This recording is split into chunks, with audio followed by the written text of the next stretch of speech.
The new intern at the company had been bumming rides home with me every single day. Since we lived in the same direction, I never said anything about it. Until one weekend, well past midnight, when I was dead asleep and my phone rang. Her voice came through like a command. "I'm at Encore Karaoke Lounge. Get over here and take me home." I sat up, irritated. "It's 2 in the morning. Don't you think calling me to come pick you up is a little presumptuous? I'm not your chauffeur." She let out a cold scoff, dripping with arrogance. "My cousin is the HR director at the company. Driving me around is a privilege for you. Do what you're told, or I'll have him fire you." Oh, so she still didn't know I was the boss. When I didn't respond, Maureen Fox let out a smug little hum. "Scared now? Then get moving, and pick me up a hot milk on the way. I want it the second I get in the car." I listened to her barking orders, and I laughed. Maureen had started a month ago. I'd just come back from inspecting the factory floor that day, still in my work coveralls, and ran into her in the elevator right after she'd passed her interview. She wrinkled her nose, gave me a once-over, and instinctively put distance between us. Everyone at the company kept a respectful distance when they saw me, so I didn't think much of it. The next day after work, though, I was about to drive home when Maureen walked right up to my car, pulled open the passenger door, and sat herself down. Her tone was pure entitlement. "You're one of the factory technicians, right? I saw you drive past Lakeview Residences yesterday. That's where I live. Drop me off on your way." I was stunned. I opened my mouth to say something, but she'd already buckled her seatbelt and was snapping at me with that cold impatience of hers. "Let's go already. I'm in a hurry." She pulled out her phone and started scrolling, not sparing me another glance. She was new. I let it slide. It was on the way, so I drove her. When we pulled up to Lakeview Residences, she didn't say thank you.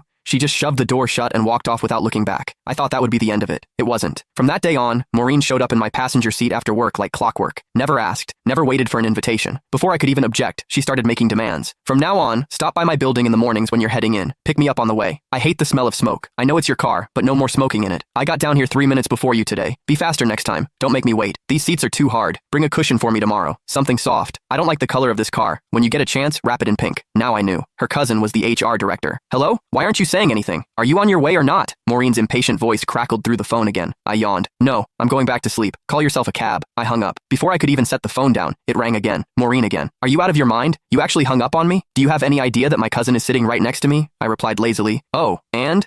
She let out a contemptuous scoff. "You don't even get it, do you? No wonder you're stuck doing grunt work at the bottom of the company. Let me spell it out for you. I brought my cousin and his whole family out tonight for karaoke and drinks, to thank him for getting me hired. If you had an ounce of sense, you'd get over here right now, settle the tab at Encore, then drive every single one of us home. Make a good impression on my cousin. Do a good enough job, and maybe I'll put in a nice word for you. One sentence from my cousin, and you'd be transferred out of the factory floor and into an office. Just like that." What a scheme. So she didn't just want a personal chauffeur, she wanted me to foot the bill too. I paused, then asked, testing the waters, "You're sure your cousin can get me promoted and reassigned with a single word?" But Maureen didn't hesitate for a second. "Obviously. Let me tell you something. Last month, some guy in the marketing department mouthed off to my cousin once. Just once. My cousin had him shipped off to the warehouse. The man had been with the company 6 years, and he didn't even dare make a peep about it. Gone. Just like that. So don't bite the hand that feeds you. My cousin's reach inside this company is beyond anything someone like you could imagine." I went quiet for 2 seconds. It hit me. Last month, there had been a solid veteran employee